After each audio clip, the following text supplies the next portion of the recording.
AI is obviously continue to be a topic.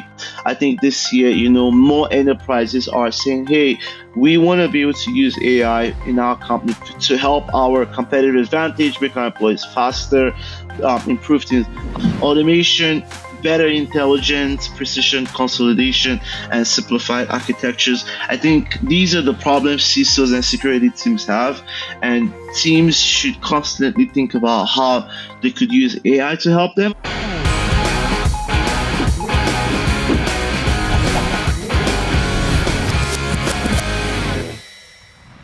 Hello, Francis. It's such a pleasure to have you here. Francis is a cybersecurity researcher and independent analyst and founder of Software Analyst Cyber Research. In the past year, he has published an amazing amount of research, 18 plus in-depth reports and over 10 mini articles across social media, and is read by over 60,000 security and technology professionals. In fact, we first encountered Francis' work through a viral LinkedIn post about different layers of security. So we got very intrigued and impressed by his depth of knowledge and reached out for this conversation. So pleasure to have you here, Francis. Thank you very much for having me. Yeah, awesome. So maybe can you tell us a little bit more about your background and how you transitioned into cybersecurity and how Software Analyst Cyber Research was founded? Absolutely. Thank you. Honestly, I always say I never really went to university to study for cybersecurity, just because naturally the way the industry works is, or at least a lot of people who've gone into cybersecurity, you usually do this as an add-on degree. There's not like a 4-year degree in cybersecurity, so a lot of people kind of stumble upon it, and I think for me as well, that was pretty much the case. I originally actually studied business in undergrad, but I got my career started in technology, in data analytics, ML, and AI. That was primarily where I was actually working on. And gradually, as part of that, I encountered cybersecurity in the course of my job. And I started from learning solutions like CrowdStrike, and just doing a lot of like outside learning to beef up my knowledge. And gradually, I started to just share some of the ideas around what I was learning. I found cybersecurity to be really fascinating, specifically the EDR and network security market at the time. And just quite for that, I always feel like I followed my curiosity, shared my ideas with the internet, and before I knew it, the internet just picked up on what I wanted, and lo and behold, naturally that morphed into an independent analyst firm that I do have today. So. Interesting. It looks like cybersecurity found you and not you who found cybersecurity. That's a very good way of putting it.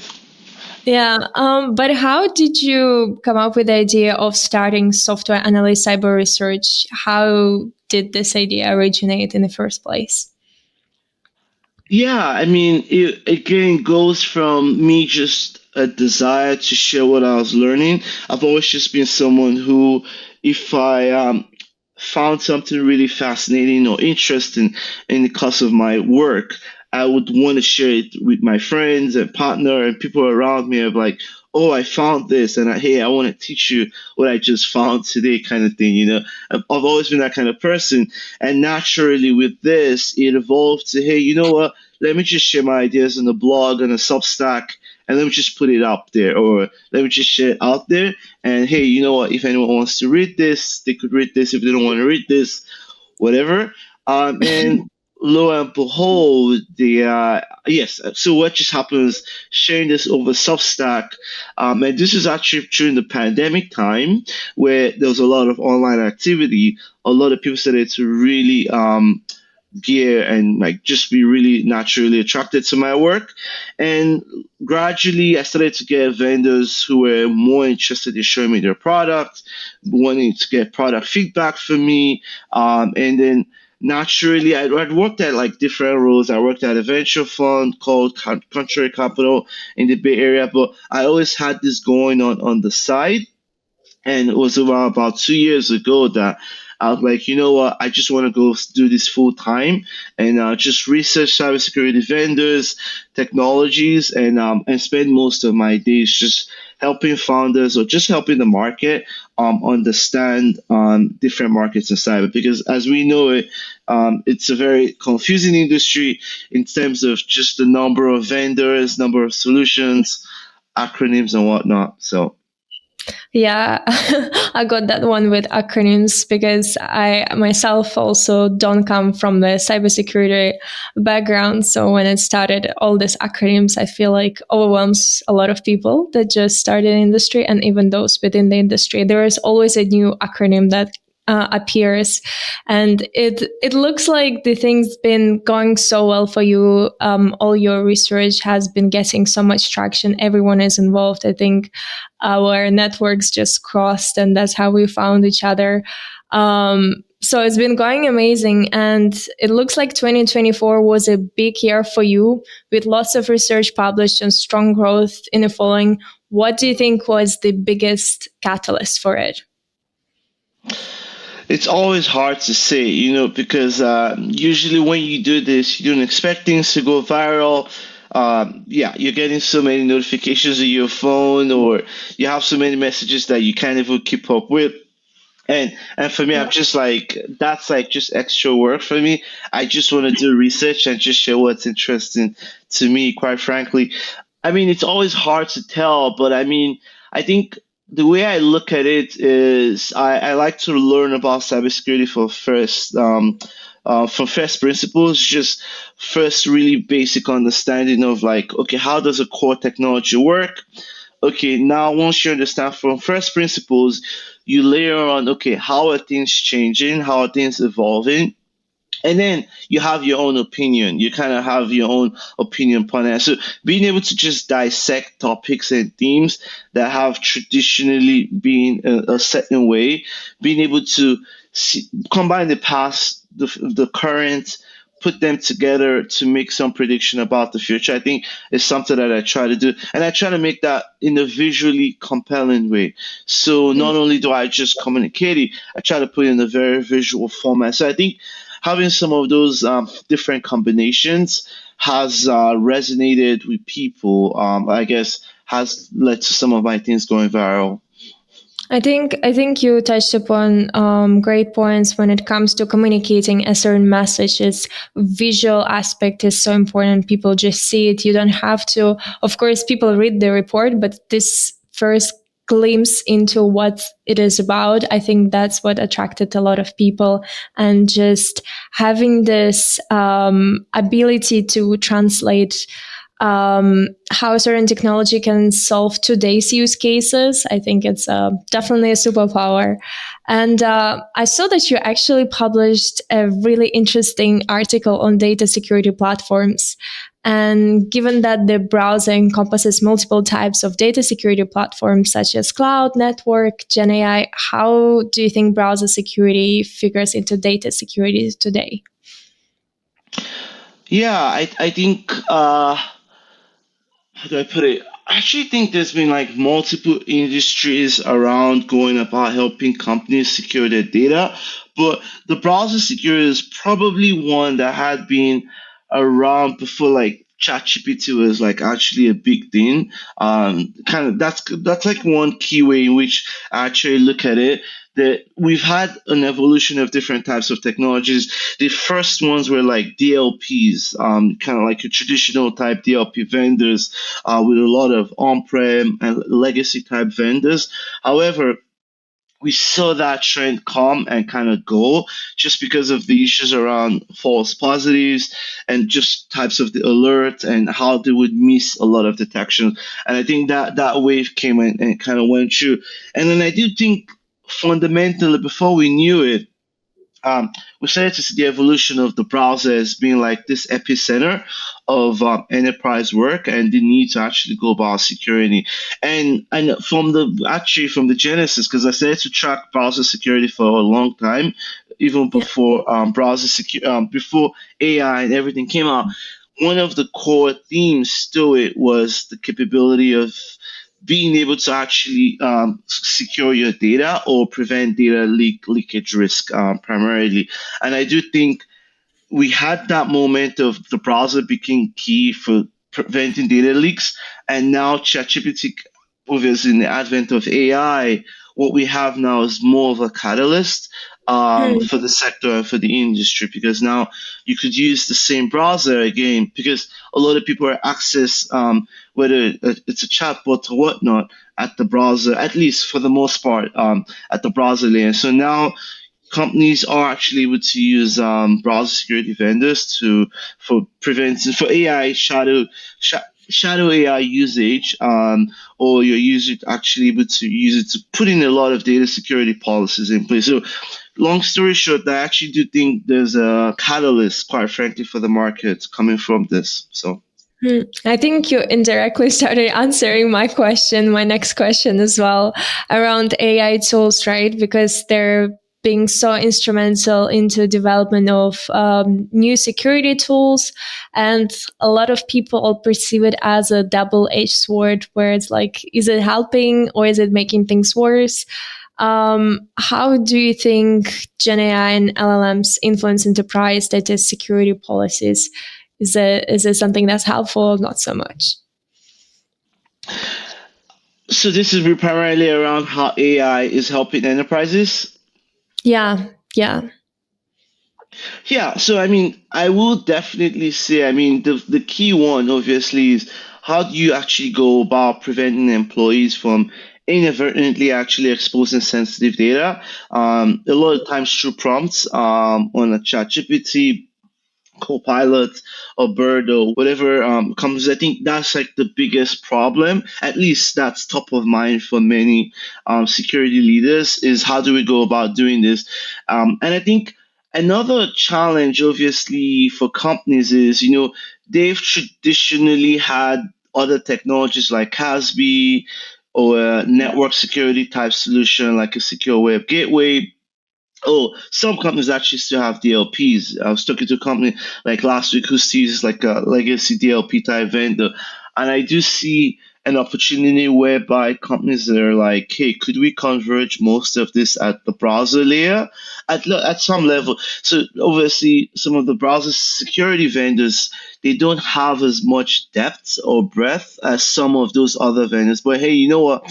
If you don't have an extensive amount of depth that you need, why not just centralize all of those same capabilities on a browser layer? So I do think there's that convergence happening, and now companies do see this as a technology they could actually use in terms of enforcing extension policies, because now actually a lot of companies have a lot of employees are using different types of extension, obviously powered by AI. I think companies see the browser as being able to help them deal with risk around that. So.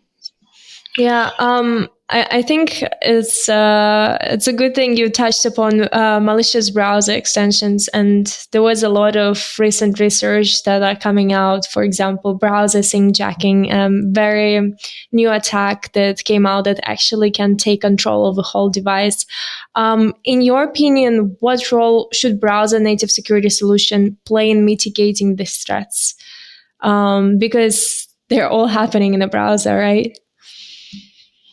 Yeah, I mean, again, I do think we need to have the browser security vendors. I mean, I do think they need to be able to apply like real-time policy capabilities. They need to actually learn how to detect malicious activity, whether that's extracting data, being able to go into ads and like or like perform key logging or inject ads or some level. But more importantly is the runtime element, is really just being able to block extensions that maybe might have way too many permissions, or different types of cookies at the browser layer. So those are some core capabilities that I could actually see, and I do think vendors need to actually focus on.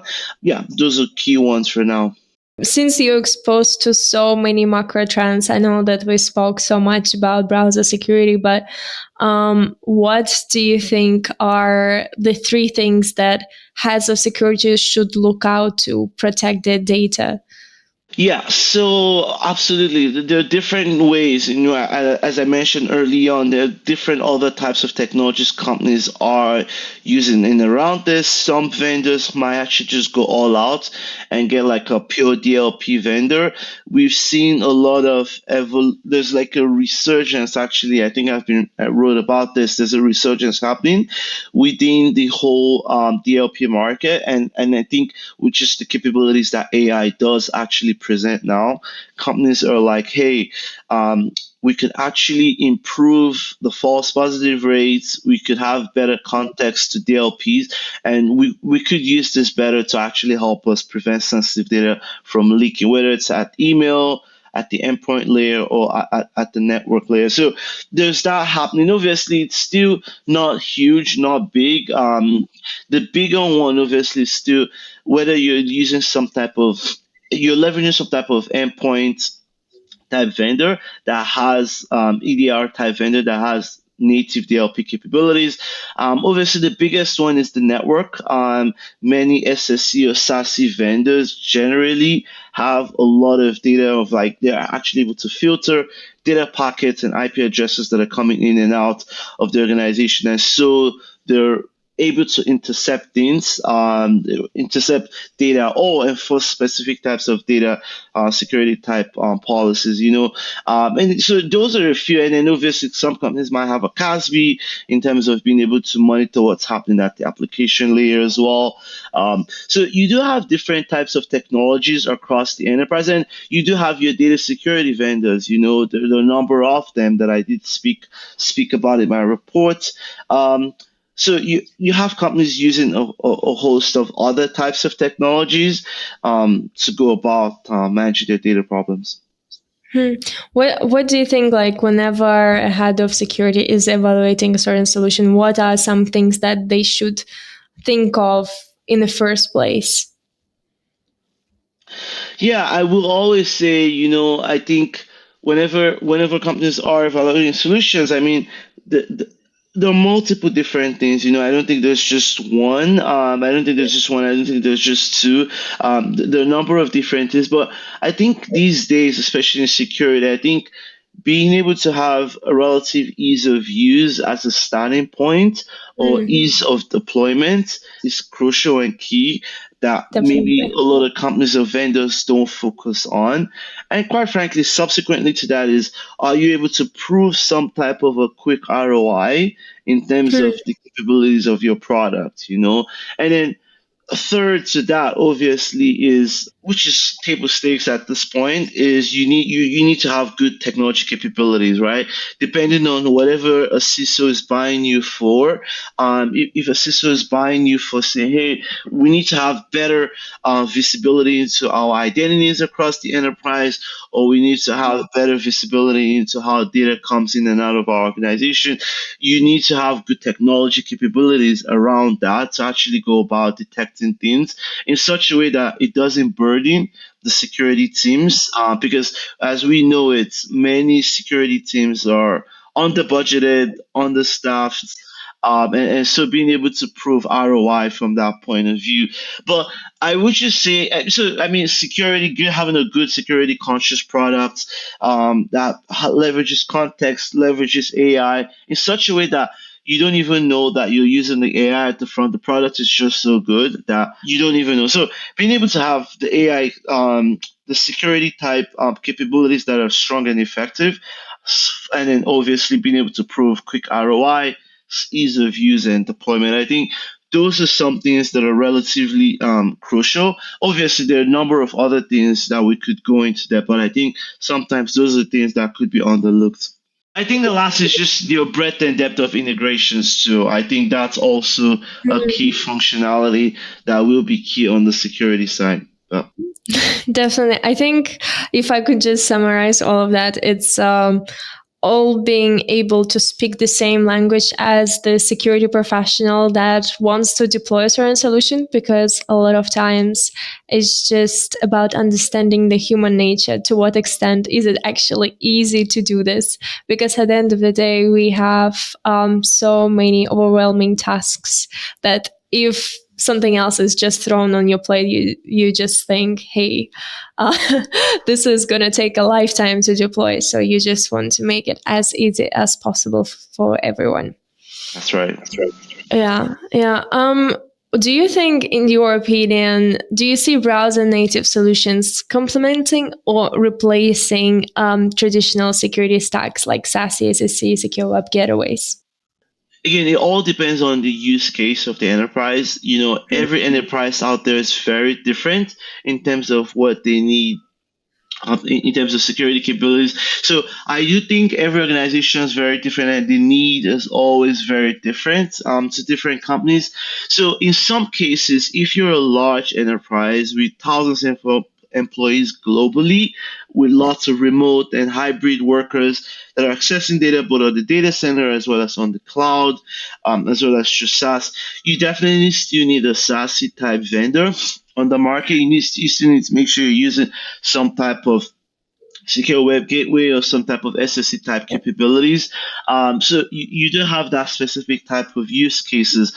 But however, you know what? If you're mid-sized enterprise, mid-sized company, some other big companies as well, or a smaller SMB, maybe your needs are not they're not as complex, and so in that case, you could be better off using some type of a browser native solution. If you have a lot of gig workers or contractors, external workers that have to deal with enterprise sensitive data, you could actually use. So I think in different cases, depending on the use cases, I do see browser security replacing some native capabilities and being able to centralize all of those same things. Security, identity, data security, network type capabilities on the browser. You could see that replacement for some companies. However, for maybe larger enterprises, in some cases, you could see it complementing where it's working alongside of SASE or SSC vendors. So those are the different things we're seeing. But yes, the browser definitely has proven to converge, and it's converging a number of other functionalities that we've maybe thought you need to have in a siloed or separate solution. So and I think that's a very interesting trend, to watch within cybersecurity today. It is very interesting. I love the way you put it. It's at the end of the day, the answer is depends. It depends what are your needs. It depends on your size and those kind of variables you can't just throw out of the window. You have to consider them. Jumping into the security trends, given your research, what would you say are the three biggest pain points among CISOs today? Yeah, I mean, I think most of these are probably well talked through in different ways on social media, which we know the classic one around platform consolidation, right? Like Yeah, platform versus best of breed. That argument never really goes. That one never really goes around in terms of too many tools, yeah, overlapping functionalities, operational inefficiencies, and so in a way, you do have CISOs constantly thinking about ways to make things cheaper, consolidating things, and just reduce redundancy within their stack and making that simplistic. So obviously, that's always going to be one. I do think number two, obviously, is AI is obviously continue to be a topic. I think this year, more enterprises are saying, hey, we want to be able to use AI in our company yeah, to help our competitive advantage, make our employees faster, improve things. However, though, we need the security capabilities around this. And they're all worried around how do we go about leveraging AI from a security conscious view, and what are the types of cybersecurity technologies we need to go about doing that. And so we've talked about some of the topics, whether it's data security, browser security, yeah. whether it's AI security vendors themselves too, who are actually helping them. So that's definitely one. Obviously, identity security continues to be a very big topic, and the role of non-human identities is a big trend that I'm continuing to see, and enterprises haven't really solved the identity crisis, and so there's still a lot of work, and there's still a lot of focus from security leaders in and around that. And then lastly would just be, how do we go about automating and making the jobs of cybersecurity professionals much more efficient? How could we Yeah. make it? How could we remove the repetitive task? How do we automate things to help us deal with the talent shortage in cybersecurity? So that's a question a lot of CISOs and security leaders are thinking a lot about, especially coming into 2025. Yeah, definitely. I think, especially on the last point, right? I think a lot of even jobs trying to be replaced with AI, whether it's any other industry or the security industry, everyone just trying to leverage as much as they can. But hoping that vendors still can solve some problems and not just AI.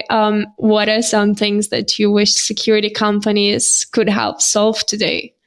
Oh boy, like there's so many things, right? Like you could go through the list of how so many things. I mean, obviously, if I had like a magic wand, right? Because I think that's the Yeah. only way you could actually say, yeah, I wish these are all the things I could. I think you would actually come to the last point I made to your previous Yeah. question around leveraging AI to automate a number of the repetitive tasks. How Hmm. could we better leverage AI, the intelligence of AI, the contextual knowledge of AI, and just AI's capability to understand thousands and thousands of decisions in the past and be able to help us treat and stop attacks better. I think ultimately, I think that's like one area every vendor across cybersecurity, we have Hmm. thousands of vendors, should constantly think of how to improve the efficacy, efficiency, and accuracy of their products, leveraging AI. I think that's one. Obviously, automating a number of the tasks, so we're making professionals a lot more productive, and then security professionals are focusing on the most important risk that they actually need to. I do think, as I mentioned early on, thinking a lot more about simplicity, ease Yeah. of use, ease of Yeah. deployment.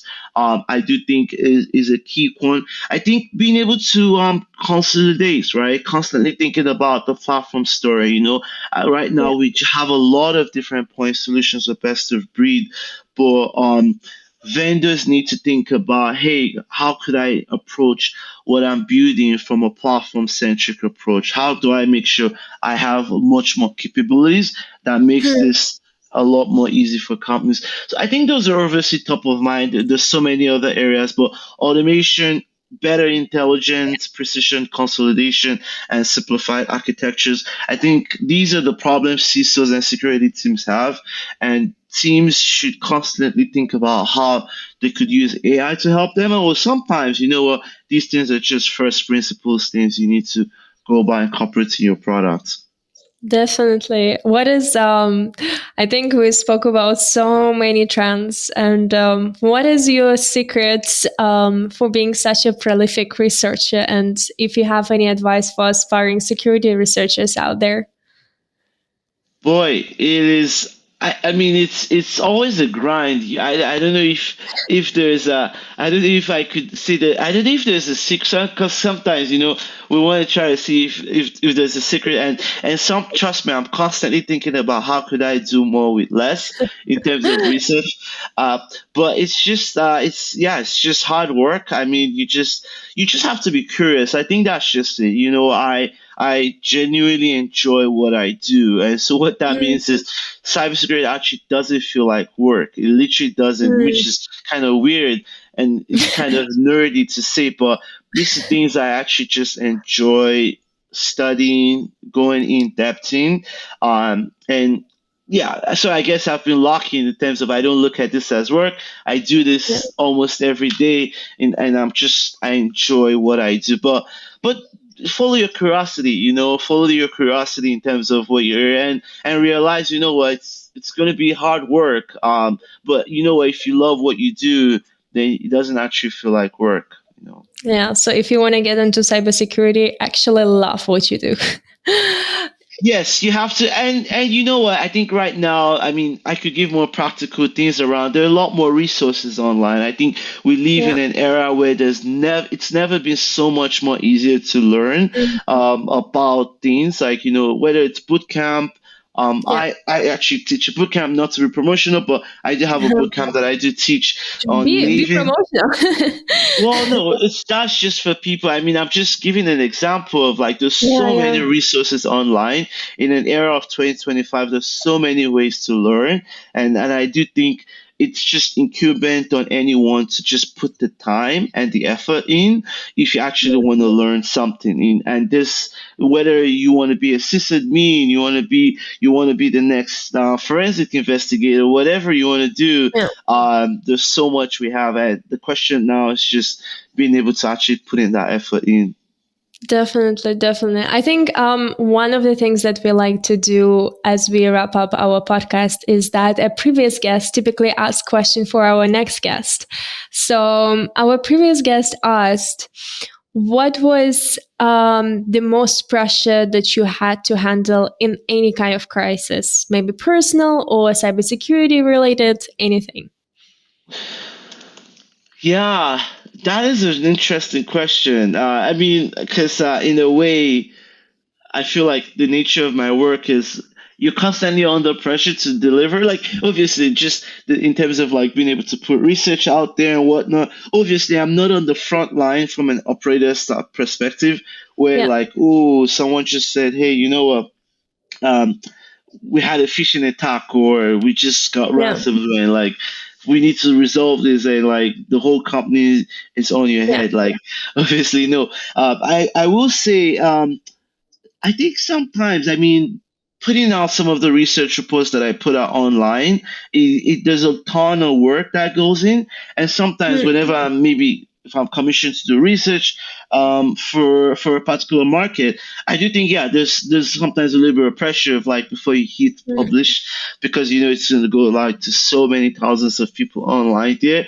And so I will say that's like, yeah, maybe that's like one, but mm. that's probably one. Obviously, it's still on the better side. Is you can't compare that to like someone who's facing a real incident Sock team. response Yeah, yeah. scenario. So, but yeah, those are like obviously just making sure all my data facts are right in my research and being able to put this on a deadline, especially maybe if I'm doing a commission research for a vendor, for example.